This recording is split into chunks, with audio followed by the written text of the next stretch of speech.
Hello दोस्तों, नमस्ते। कैसे हो आप सब? मैं निधि स्वागत करती हूँ आपका मेरे चैनल निधि फैमिली व्लॉग में एक बार फिर से। आज मैं आप लोगों के लिए लेकर आई हूँ कुछ ऐसे आइडियाज़ जो किचन और घर के कामों को काफ़ी आसान बना देंगे और आप लोगों के लिए काफ़ी यूज़फुल होंगे। तो चलिए वीडियो को शुरू करते हैं। दोस्तों, मेरी फर्स्ट टिप है इस तरह के प्लास्टिक बैंड को लेकर। जब भी हम मार्केट से खरीदते हैं तो उनमें इस तरह की प्लास्टिक की बैंड उनके कॉलर में लगी होती है। जो पैकिंग में आते हैं उस समय ये उनमें से निकलते हैं।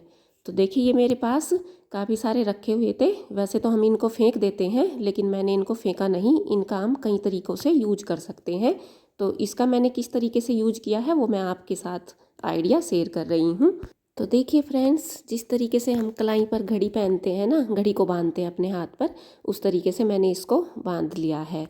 और इसके लिए इसके साथ ही हम एक चीज़ और लेंगे। वो लेना है हमें कोई भी क्लिप वगैरह या कोई फ्लावर हो आपके पास। तो मेरे पास यहाँ पर मेरी बेटी का एक हेयर क्लिप पड़ा हुआ था, उसका भी इसके साथ में मैंने यूज कर लिया है। तो इसका हम यूज करेंगे अपने कर्टन को टाई करने में। तो देखिए, यहाँ पर इसको लेकर मैंने अंदर की तरफ फोल्ड करते हुए इसका लास्ट वाला जो लॉक है उसके अंदर मैंने इसको लॉक कर दिया है।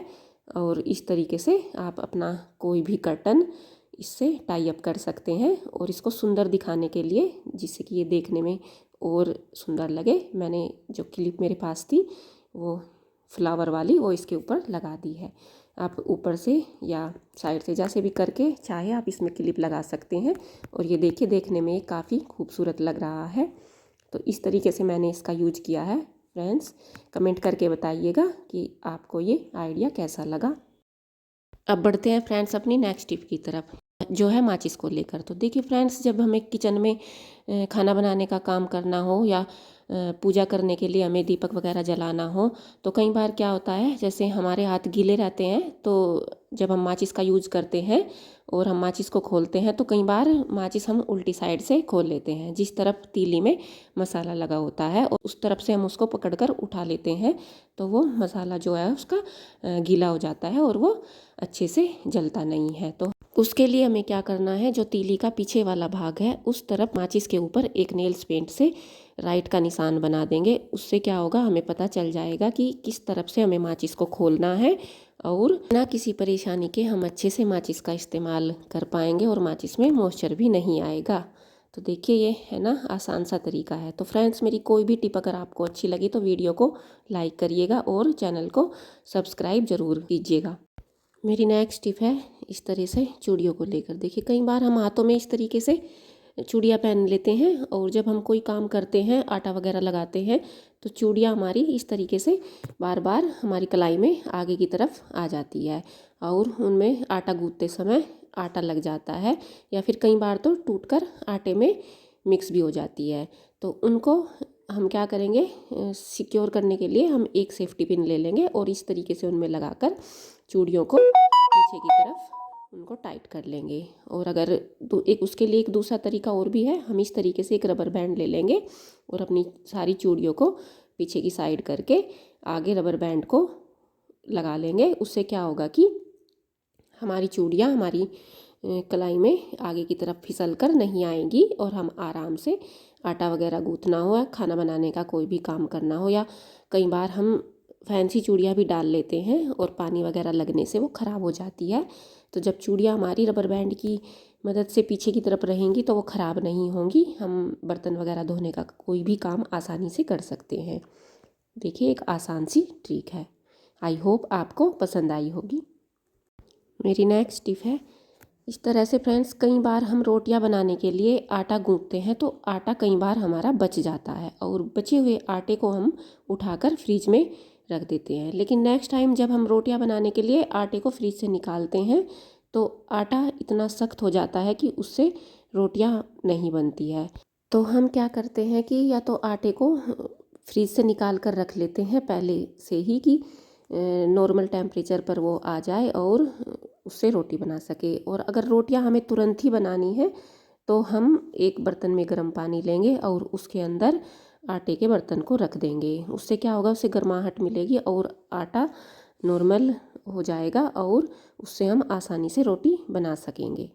बढ़ते हैं अपनी नेक्स्ट टिप की तरफ। देखिए फ्रेंड्स, सर्दियों में बर्तन धोना हर किसी को मुश्किल लगता है, क्योंकि एक तो सर्दी का मौसम है, ऊपर से पानी इतना ठंडा रहता है कि बर्तन धोएं तो हाथों में ठंड लगती है। तो उसके लिए एक आसान सा तरीका है जो मैं आपके साथ शेयर कर रही हूँ। यहाँ पर मैंने 2 पॉलीथीन को ले लिया है और अपने दोनों हाथों पर उन्हें लगा लिया है। तो अगर आप उनमें गांठ लगा सकते हैं तो उनको बांध लीजिए, नहीं तो आप रबर बैंड की सहायता से दोनों हाथों पर एक एक रबर को लगा लीजिए और अपने दोनों हाथों में इस तरीके से पॉलीथीन के ग्लव्स बना लीजिए। और बनाने के बाद आप आराम से सारे बर्तन धो सकते हैं। देखिए फ्रेंड्स, हर किसी के घर में गीजर नहीं होता है और ना ही सभी के पास ग्लव्स होते हैं। अगर है तो आप उनको पहनकर बर्तन धो ही सकते हैं, लेकिन अगर नहीं है तो आप इस तरीके से पॉलीथीन का लगाकर आप आराम से सारे बर्तन धो सकते हैं और इससे कोई परेशानी नहीं होती है, ना ही बर्तन फिसलते हैं। आराम से आप सारे बर्तन धो सकते हैं। देखिए कैसे फटाफट से मैंने सारे बर्तनों को धो लिया है और आराम से सारे बर्तन क्लीन हो जाते हैं। और ठंडा पानी भी आपके हाथों तक नहीं पहुंचता। पॉलीथीन लगाने की वजह से आपको ठंड भी नहीं लगती है, आप ठंड से भी बच जाते हैं और आपका काम भी हो जाता है। तो है ना एक बढ़िया सा जुगाड़। आप इस तरीके से सारे बर्तन धो सकते हैं और ठंड से खुद को बचा सकते हैं।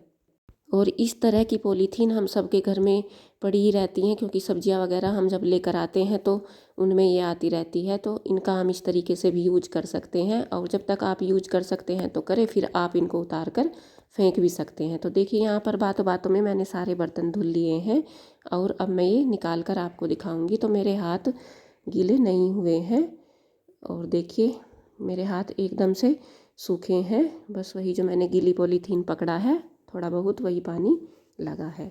तो चलते हैं अपनी नेक्स्ट टिप की तरफ। हम सबके घर में कोई ना कोई एक ऐसा मेंबर ज़रूर होता है जिसके जूते और जुराब उतारने के बाद पैरों में से काफ़ी बैड स्मेल आती है, क्योंकि लंबे समय तक पहने रखने की वजह से ऐसा होता है। तो जैसे बच्चे स्कूल जाते हैं तो काफ़ी समय बाद आते हैं और जैसे ऑफिस जाने वाले लोग हैं तो वो भी काफ़ी समय तक सॉक्स पहन के रखते हैं, शूज़ पहन के रखते हैं। तो उस वजह से पैरों में नमी हो जाती है और उसकी वजह से सॉक्स में काफ़ी स्मेल आती है जब वो उन्हें उतारते हैं। तो उसके लिए हम क्या करेंगे, कोई भी घर में हो जो आपके, टैल्कम पाउडर उसको अपने पैरों पर इस तरीके से लगा लेंगे और उसके बाद सॉक्स डालेंगे। तो देखिएगा कभी भी पैरों में स्मेल नहीं आएगी, क्योंकि पाउडर ड्राईनेस का काम करता है और इसको लगाने से आपके पैरों में भी एक तरह की खुशबू बनी रहेगी, किसी तरह की बैड स्मेल नहीं आएगी। तो कैसे लगे आज के टिप्स एंड ट्रिक्स कमेंट में ज़रूर बताएं।